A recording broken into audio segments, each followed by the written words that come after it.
Sigmund Freud is probably the most famous psychologist that ever lived, and we still use his ideas in everyday conversations without even realizing. Repression, denial, the ego, the unconscious, the Freudian slip. And yet he was wrong about almost everything we know in psychology today. Modern science has literally looked at his theories and gone, yeah, no.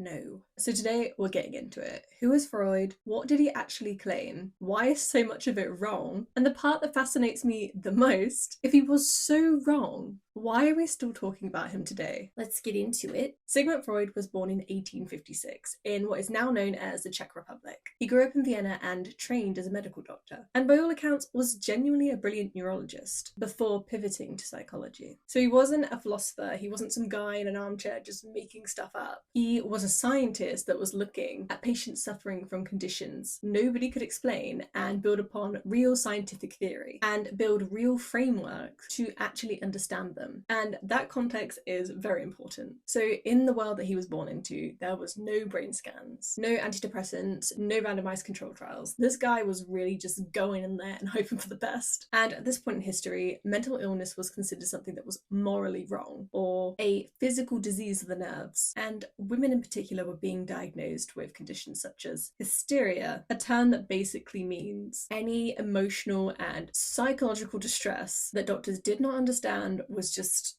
put under there. And there was quite a lot. Being a woman back in those days did not seem like a pleasant experience. How much it has improved is still in question. And into this world, Freud stepped with genuinely a radical idea. He suggested that the mind had layers, that there were parts to it that we couldn't see, and under all those layers was the unconscious, which was operating beneath the surface, shaping our behavior, our dreams, our relationships, and our suffering. And the way to heal all this psychological distress was to talk about it. And back then, that was revolutionary in a society where it was just unheard of to talk about anything other than the weather. We genuinely can give him this one. The problem lies with everything that was built on top of it. The foundations were pretty strong, but things start to get increasingly questionable. Before we get into his wonderful theories, we first have to talk about cocaine. And for the rest of the video, we're going to refer to it as nose beer.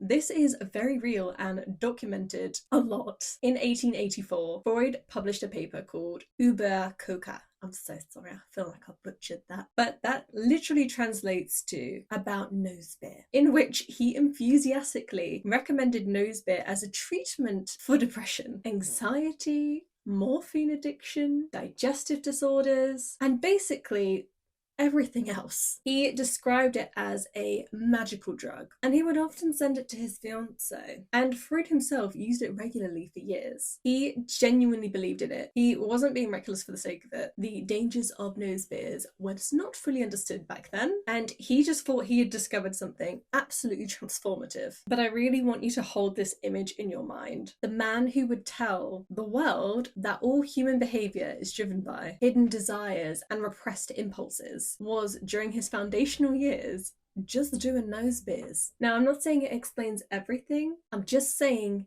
it is information and it is written down in the history books. Do what you will with that. And as a huge disclaimer, nose beers are wrong. They're bad for you. Don't do that.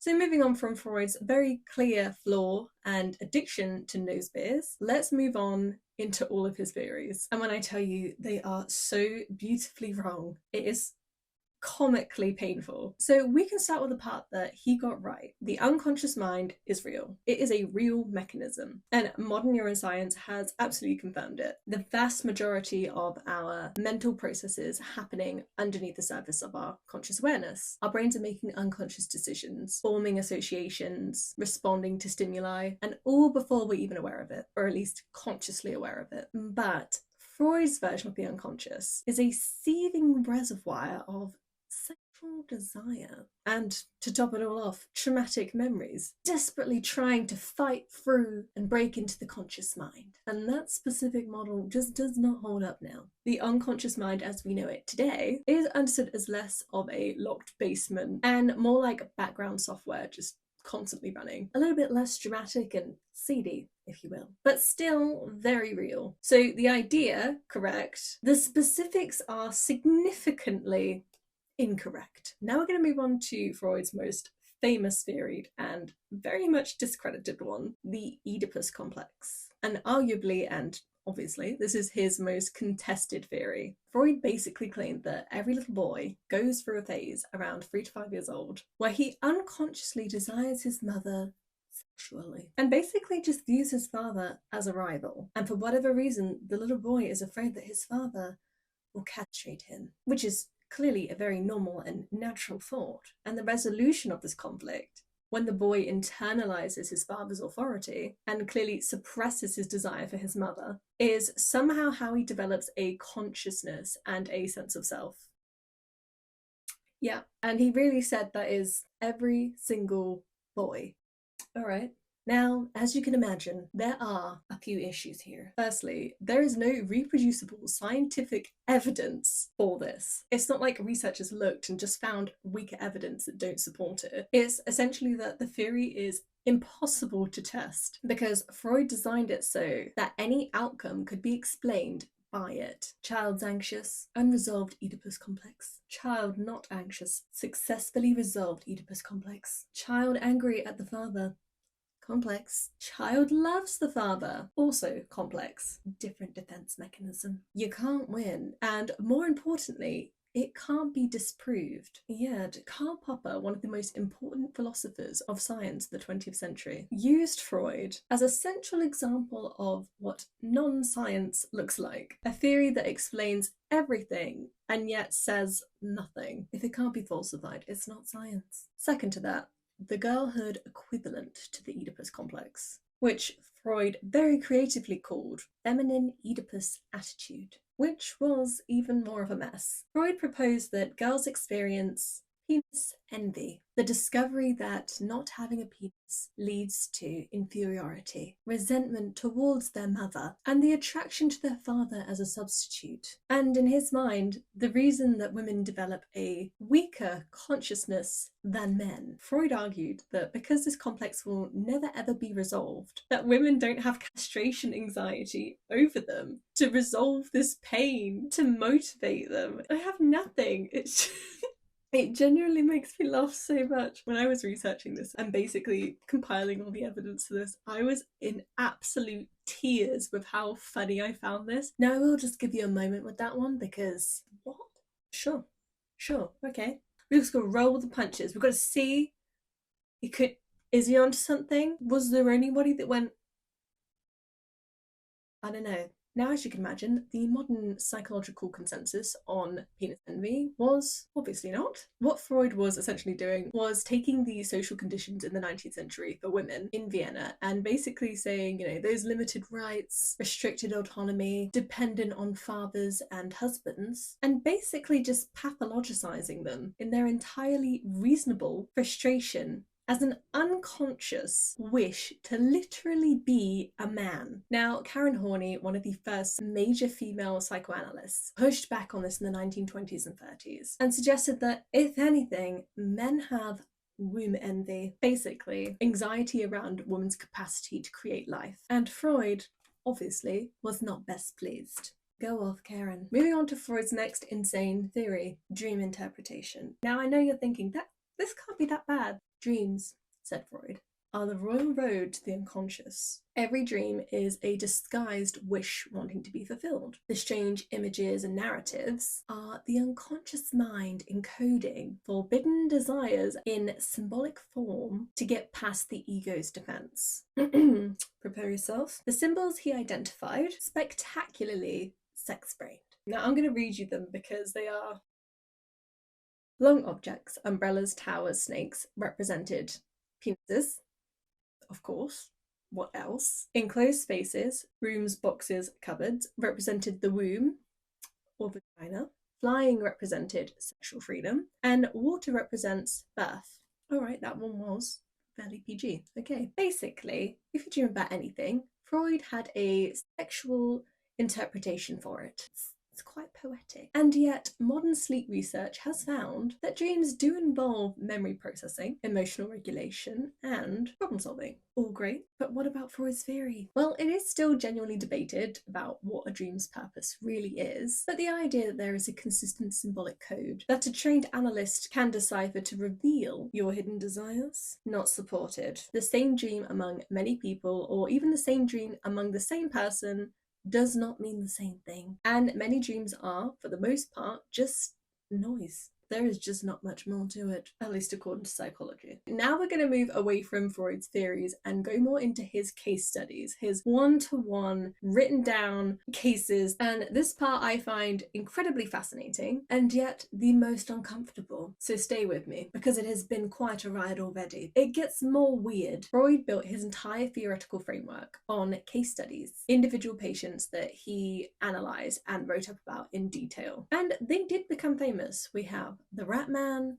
the Wolf Man, Little Hands, Dora, and Anna O. But when you actually look closely about what happened to these patients, it does get complicated. Anna O, real name Bertha Pappenheim. She is considered the foundational case of psychoanalysis, except Freud didn't actually treat her. She was treated by his colleague Joseph Breuer, who described the case to Freud, and then Freud built a theory around it. Now, Bertha herself became a very prominent feminist social activist, and in the interviews she was very dismissive of psychoanalysis and what it actually done for her, and she reportedly said that Breuer had done a great deal of harm. It's not looking good. Moving on to our next case, Dora. This one is actually quite tragic. She was an 18-year-old girl whose father brought her to Freud and basically said, after she had accused her father's close friend, a man named Herr K, of making unwanted sexual advances towards her. But of course, Freud's most logical conclusion was that she was clearly in love with Herr K, and that her disgust was a symptom of her repression. And he basically spent the analysis trying to convince her of exactly that. Well, it's safe to say that she terminated the treatment after 11 weeks, and later feminist scholars have been pretty unambiguous about what this case represents, which was, of course, a young woman reporting sexual harassment who was then told by a doctor that her feelings about it were pathological. A tale as old as time. Pretty awful, and yet still so relatable.